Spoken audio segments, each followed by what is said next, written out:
Hi everyone. This is Ken Park, and I'm a senior pastor at Press Road United Methodist Church. And due to my ordination service today, I may not be able to attend the first day class. So I'm sending this video, and I wish I could see all of you in soon, probably tomorrow. Um, On-Press Road UMC in Dallas, Texas is like the church with the mostly Filipino American congregation. And it is a small congregation with a 50 to 70 average attendance among 140 membership. And the church has been here for 31 years since the original Filipino congregation merged with the Anglo church called Centenary UMC. Otherwise, the church could have been more than 100 years old in the total history. Now, most centenary members are returned to God's glory, and we are also facing the aging church situations. Most active volunteers of the churches are over 70, and the young families doesn't seem to have enough time to attend the worship and other services regular basis. One of the very particular contexts in our church is that the members do not live near the church anymore. They are mostly residing in the east boundary of Dallas, including Garland, Mesquite, Sunnyvale, Heartland, Rowlett, Lockhart, and so on. So many of us wish to move our location near to Garland, Mesquite area, but with our limited resources, we may need a miracle to happen if we want to see our relocation in soon. Regarding the three learning goals of mine, first I want to learn how to become an adaptive administrator to continue my small church's journey of ministry in the future. As a former businessman and as a licensed realtor, I still see some potentials in my small church.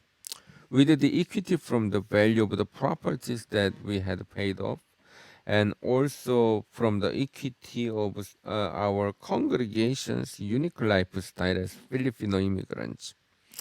Since our church had big financial problems when I was appointed a couple of years ago, and because I know that the congregation has still faithful hearts and spirit enough to serve for God's ministry and missions, I believe this congregation needs to have or learn what Senior talks about the gift of administration in very adaptive way. Second, I want to learn what would be the proper way to become a prophetic minister in my contemporary context.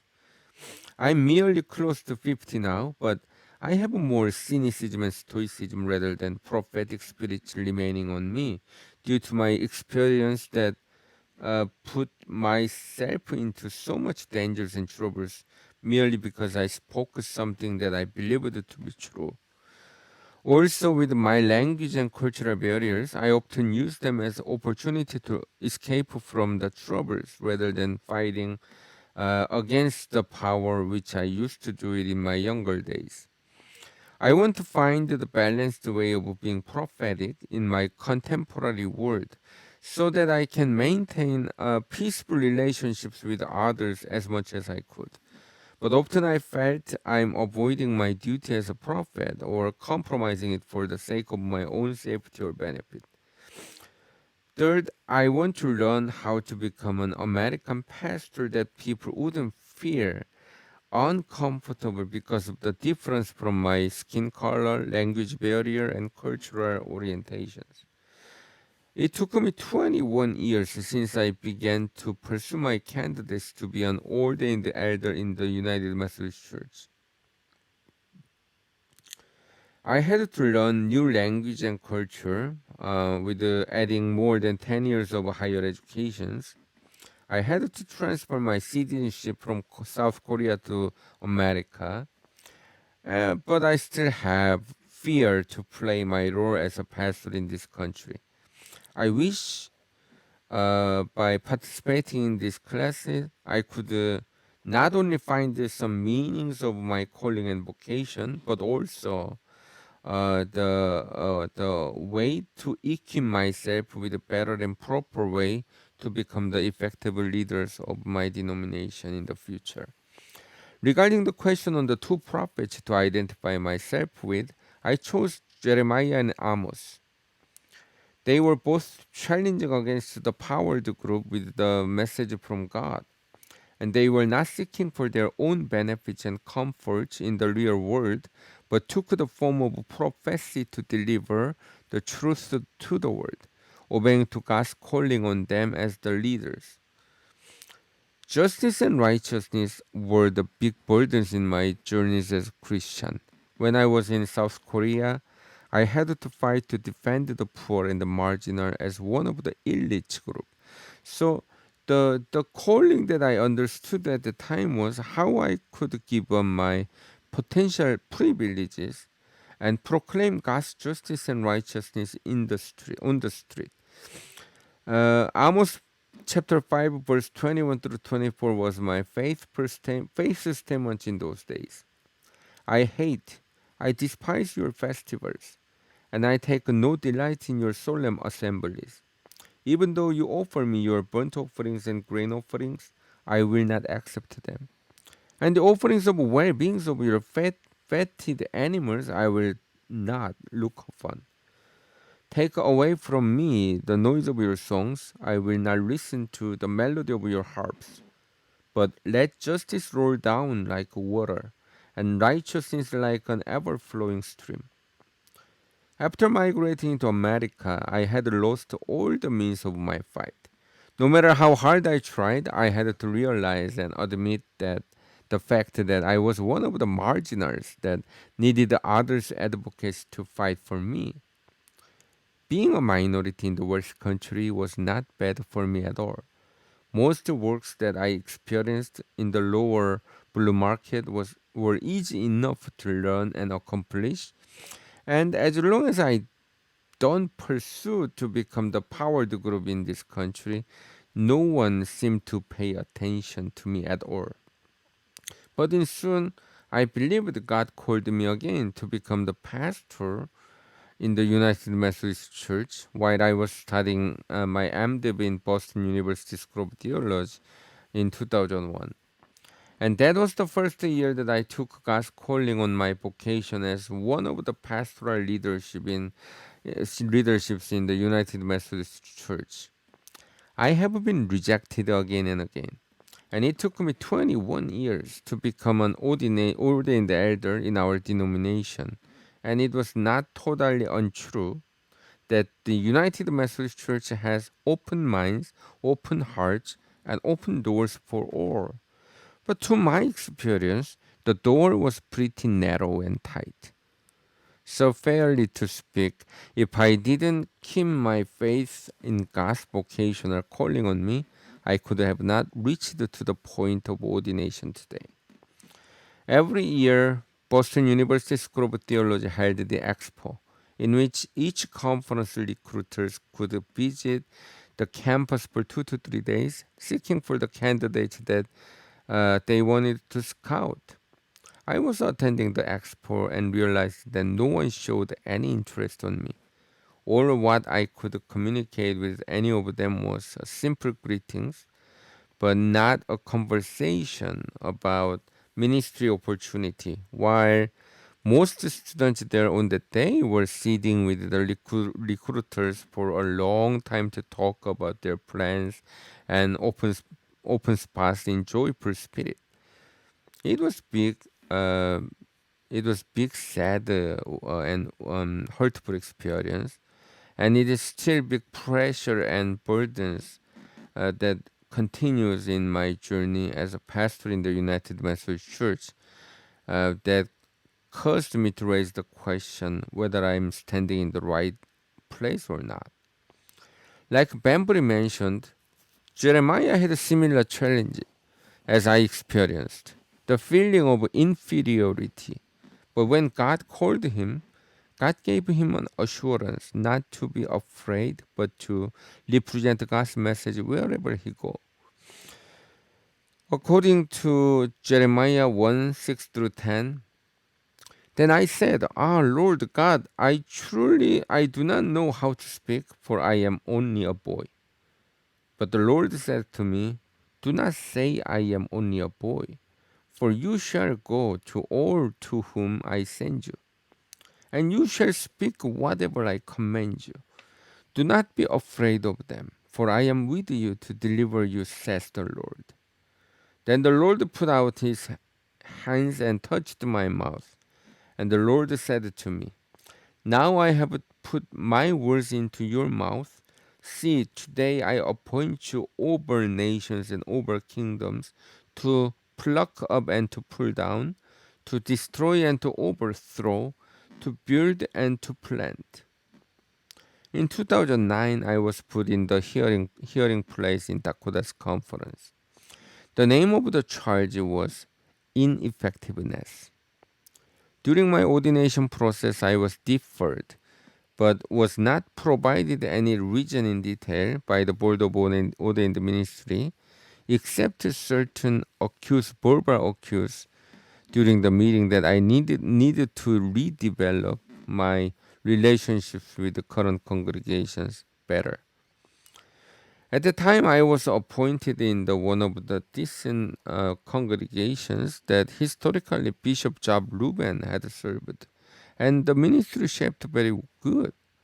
And I was also appointed to be the chair of the Commission of Religion and Race, both in conference and jurisdictional level. So I thought I was capable to fight for the racial justice. But when I was put into the situation that I had to defend myself by speaking up for me, that I couldn't find anyone to support them at the time, I became speechless and wounded deeply, and I gave up defending myself alone and complied to the decision from the conference to leave. And the original order was involuntary leave of absence, which means I'm done with being a pastor in the United Methodist Church permanently. But some pastors helped me to take the option of a voluntary leave of absence so that I could find another ministry opportunity in other conferences than Dakota's. After a couple of years, Dakota's conference terminated me officially, stating that my annual report as a leave of absence pastor was not arrived on time. I finally figured it out that it was one day late due to the mailing accident and delivered to the wrong address for the first time. So I couldn't understand why they couldn't show any grace on that occasion. But I took it as their wish for me to leave permanently, and I was terminated from Dakota's conference in 2013. And I had to begin my candidacy again in North Texas conference since then.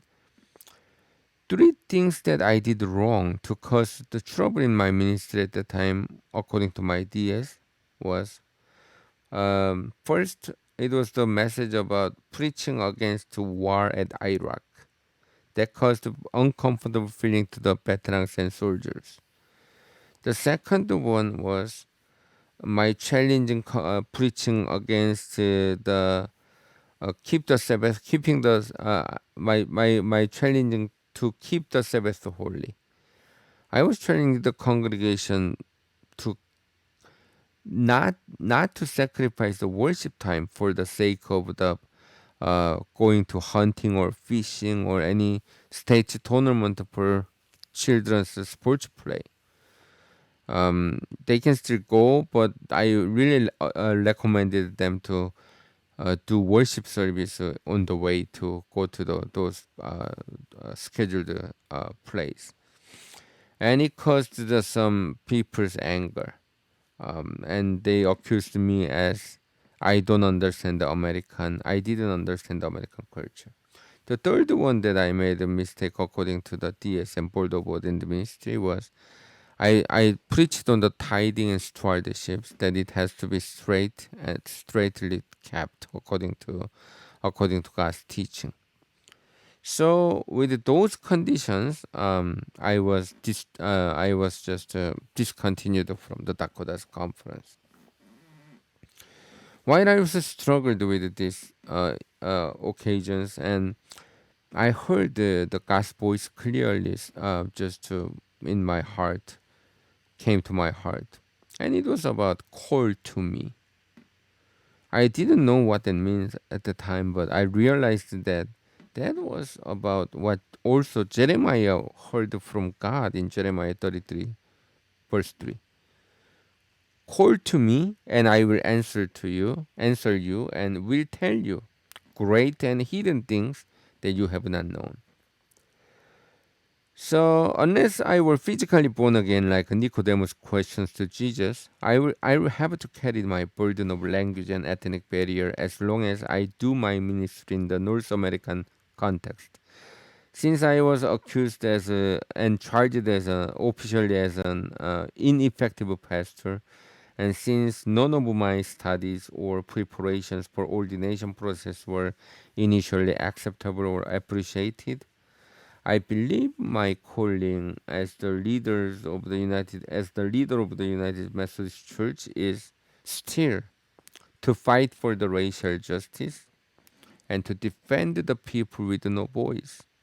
That will be a big challenge to the powered group or to the dominant group. So I would want to stay with Amos and Jeremiah as long as I had to choose only two among them.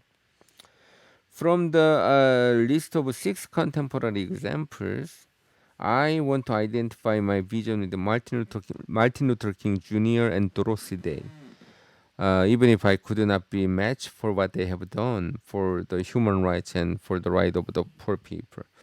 Banbury mentioned a little bit about Montgomery bus boycott incident in the mid 50s, and I can clearly state that it still continues today. When I was seeking for my ordination process in North Texas Conference, I have met several pastors who advised me and also some mentors.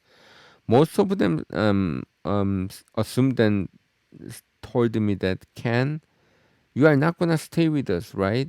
You are going to find an opportunity in another conference. So that is to say, they didn't qualify me and they didn't believe that I'm eligible to be a pastor in this conference.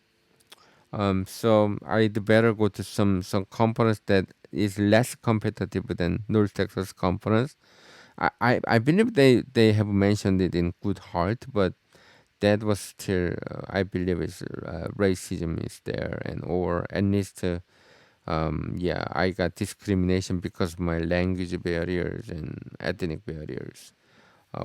That was my personal interpretation. I chose the Dorothy Day because I knew her stories, how genuinely faithful she was to advocate the poor people. And again, I may not even imitate what she had done, but I also remember my college times that I was eager to join the campaigns and fight for the hunger and for the poor people. And also during my ministry in the UMC for almost last 20 years, then I had to serve. I had served I served occasionally for the food pantry and food like a community meals to share the cooked food to the poor people, and it was my joyful volunteers at the time. So I still have the my heart for the poor people. So I really wish to see sometimes my advocacy for the poor could overflow in my ministry too. From Senior's list of 12 habits of the heart, with my current ministry setting at Umpress Road, I could identify forgiveness and embrace of death as the strength of my spiritual habits, and courage and reflection as the growing edges. When I arrived at Empress Road with my appointment, the church was severely wounded and divided by many groups. They were all complaining against each other, and I could clearly see the reasons too. So I took the form of a neutral position to avoid creating any triangular spots that could cause more division. And I visited each splitted group with the same message again and again. It was about forgiveness. People didn't seem to accept it in the beginning, but after 2 years of the emphasizing unconditional forgiveness during our Bible studies and fellowships, now I could see most people at least recognize one's inability to forgive as much as Jesus taught us to do 7 times over 70, which I interpret as permanently and unconditionally. So now we could maintain more peaceful relationships among each other than before. I chose the embracement of death because people at Empress Road worried about the close of the church due to the financial deficit from the day one of my appointment.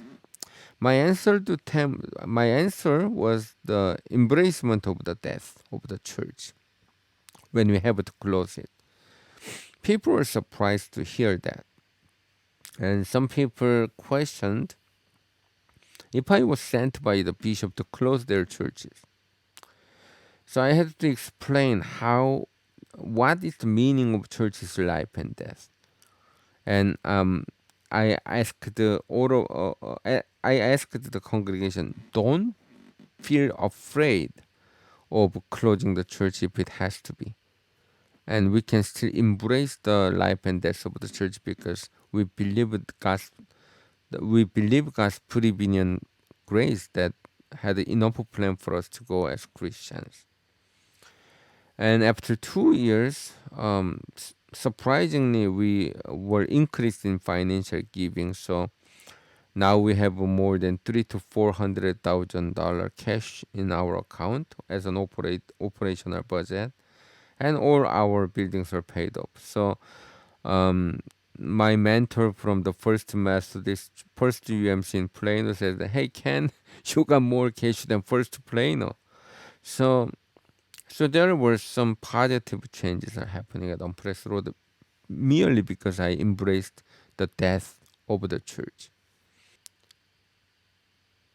And I chose the courage and reflection as the growing edge for me because I'm not an organized person and I'm the type 1 in my Enneagram. So I may pursue some perfections, but it doesn't necessarily mean that I'm very organized well.